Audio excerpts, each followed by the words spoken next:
The night kicked off with a handshake, but things grew contentious when the discussion turned to how immigrants have been illegally entering the country. That is the facilitation of illegal immigration, Margaret, by our own leadership. Thank you, Senator, for describing the legal process.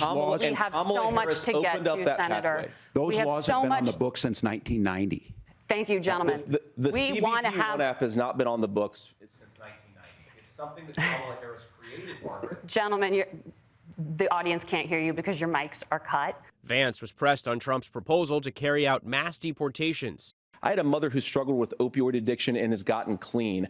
I don't want people who are struggling with addiction to be deprived of their second chance because Kamala Harris let in fentanyl into our communities at record levels. So you've got to stop the bleeding. Look, we fix this issue with a bill that is necessary, but the issue on this is what happens when you don't want to solve it. You demonize it. On abortion, Vance describing a woman close to him who had the procedure. She told me something a couple years ago that she felt like if she hadn't had that abortion, that it would have destroyed her life because she was in an abusive relationship.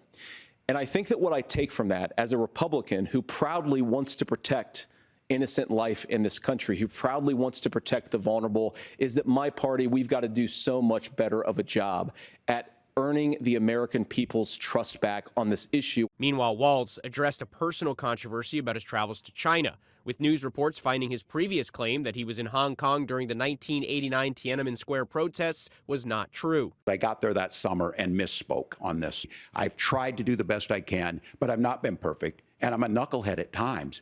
At one point, the candidates were asked whether Trump's refusal to cede power after losing the 2020 election was a threat to democracy. I would just ask that. Did he lose the 2020 election?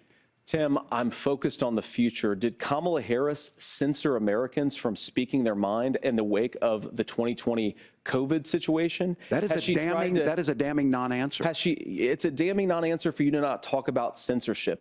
Andrew Dimbert, ABC News, New York.